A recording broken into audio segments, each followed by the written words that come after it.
புதிய கல்விக் கொள்கை திட்டத்தை ஏற்காவிடில் மத்திய அரசினுடைய நிதியான ரூபாய் 5000 கோடியை தமிழகம் இழக்க நேரிடும் என்று மத்திய கல்வித்துறை அமைச்சர் கூறுவது மிகுந்த அதிர்ச்சி அளிப்பதாக அனைத்திந்திய அண்ணா திராவிட முன்னேற்ற கழகத்துடைய பொதுச் செயலாளரும் சட்டமன்ற எதிர்க்கட்சி தலைவரும் முன்னாள் முதலமைச்சருமான புரட்சித் தமிழர் எடப்பாடி கே பழனிசாமி அவர்கள் விடுத்திருக்கக்கூடிய அறிக்கையில் தெரிவித்திருக்கிறார். அவர் வெளியிட்டிருக்கக்கூடிய அறிக்கையில் மத்திய அரசின் புதிய கல்விக் கொள்கையில் தமிழகத்திற்கு பாதிப்பு ஏற்படக்கூடிய சில ஷரத்துக்கள் உள்ளன என்று பல்வேறு தருணங்களில் சுட்டிக்காட்டியும் அதை தமிழகம் எந்த மாற்றமும் இன்றி பின்பற்ற வேண்டும் என்று வலுக்கட்டாயமாக வற்புறுத்துவதும் இதுவரை தமிழகத்தில் சிறப்பான சாதனைகளை கல்வித்துறையில் அடைய காரணமாக பின்பற்றப்பட்டு வரும் இருமொழி கொள்கை பாதிப்பு ஏற்படும் வகையில் மும்மொழி கொள்கை வற்புறுத்தி திணிக்க முயலும் மத்திய அரசினுடைய முயற்சியால் தமிழக மக்களிடையே அச்சமும் குழப்பமும் ஏற்பட்டிருக்கிறது என்று குறிப்பிட்டிருக்கிறார். இந்த சூழ்நிலையில் மத்திய கல்வி அமைச்சர் PM ஸ்ரீ திட்டத்தை ஏற்காவிட்டால் சுமார் 5000 கோடி ரூபாய் நிதி தமிழகம் இழக்க நேரிடும் என்று குறிப்பிடப்பட்டுள்ளதாக வரக்கூடிய செய்திகள் தமிழக மக்களிடையே அதிர்ச்சியை ஏற்படுத்துவதுடன் மத்திய அரசின் மீது மிகுந்த கோபத்தையும் ஏற்படுத்தி இருப்பதாக அனைத்திந்திய அண்ணா திராவிட முன்னேற்ற கழகத்துடைய பொதுச் செயலாளர் புரட்சித் தமிழர் எடப்பாடி கே பழனிசாமி அவர்கள் தெரிவித்திருக்கிறார். குறிப்பாக தமிழக அரசினுடைய பள்ளி கல்வித்துறைக்கு மத்திய அரசு SSA சமக்ர சிக்ஷா அபியான் திட்டத்தில் வழங்கக்கூடிய பங்கு நிதியினை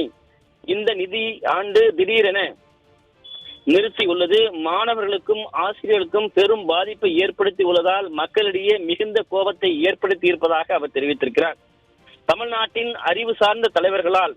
குறிப்பாக பேரறிஞர் அண்ணா போன்றவர்கள் வழிகாட்டுதலின்படி இருமொழி கொள்கையின் அவசியம் மற்றும் சிறப்பு பற்றி மத்திய அரசிற்கு எடுத்துறதனுடைய அடிப்படையில் தான் மத்திய அரசும்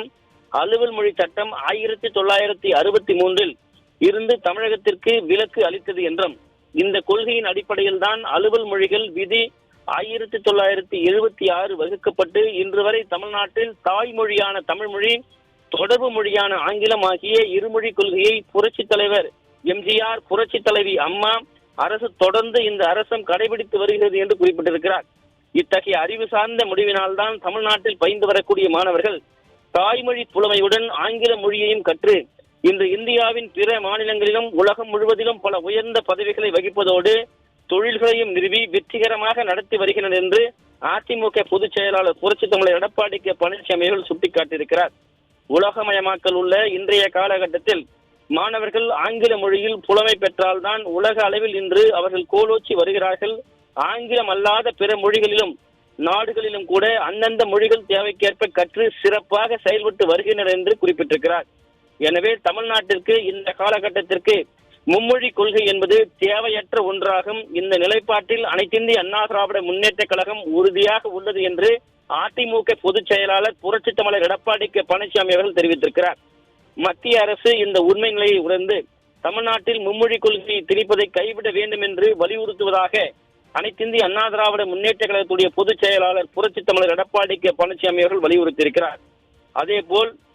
மத்திய அரசினுடைய நிதி உதவியோடு மாநில அரசினுடைய நிதி பங்குடன் நிறைவேற்றப்பட்ட திட்டங்கள் பல உள்ளன. இவையெல்லாம் அந்தந்த துறைகளில் உள்ள குறியீடுகள் அடைவதற்கான நோக்கத்தை கொண்டு செயல்படுத்தப்பட்டு வருகின்றன என்றும் இவற்றில் மாநில அரசினுடைய பங்கு உள்ளது என்றும் கல்வித்துறையில் தேசிய கல்விக் கொள்கையில் உள்ள பல குறியீடுகளை தமிழ்நாடு தற்போதுள்ள திட்ட முறையிலேயே அடைந்துள்ளது என்றும் இந்த நிலையில் அனைத்து மாநிலங்களிலும் முழுமையாக ஏற்றுக்கொள்ளப்படாத தேசிய கல்விக் கொள்கை தமிழ்நாட்டில் ஏன் முழுமையாக ஏற்றுக்கொள்ள முடியாது என்பதை இதற்கு முன்பு ஆட்சி செய்த அனைத்திந்திய அண்ணா திராவிட முன்னேற்ற கழக அரசும் தற்போதைய அரசும் சுட்டிக்காட்டி உள்ளன என்றும் இத்தகைய ஆட்சேபனைக்குரிய சரத்துக்கள் பற்றி மத்திய அரசு மாநில அரசுடன் உடனடியாக விவாதித்து ஒரு இணக்கமான முடிவை எடுக்க வேண்டுமே ஒழிய இதுபோன்ற முக்கியமான துறைகளில் செயல்படுத்தப்படும் சமக்ரா சிக்ஷான் அபியான் திட்டம் போன்றவற்றுக்கான நிதியை தேசிய கல்விக் கொள்கையை பின்பற்ற வேண்டும் என்று வற்புறுத்தி நிதியை விடுவிக்க மறுப்பது தமிழ்நாட்டில் இருக்கக்கூடிய மாணவர்களுக்கும் ஆசிரியர்களுக்கும் பொதுமக்களுக்கும் மத்திய அரசு இழைக்கும் துரோகமாகவே கருதப்படும் என்று அதிமுக பொதுச் செயலாளர் புரட்சி தமிழர் எடப்பாடி கே பழனிசாமி அவர்கள் தெரிவித்திருக்கிறார். இதனால் தமிழக மக்கள் தங்கள் குழந்தைகளுடைய எதிர்காலத்தை பற்றி மிகுந்த அச்சமும் மத்திய அரசின் மீது வேதனையும் வெறுப்பும் அடைந்துள்ளனர் என்று அவர் எடுத்து காட்டியிருக்கிறார். எனவே மத்திய அரசு இதுபோன்ற தன்னிச்சையான போக்கை மக்கள் நலன் கருதி மாற்றிக்கொண்டு தமிழ்நாடு அரசு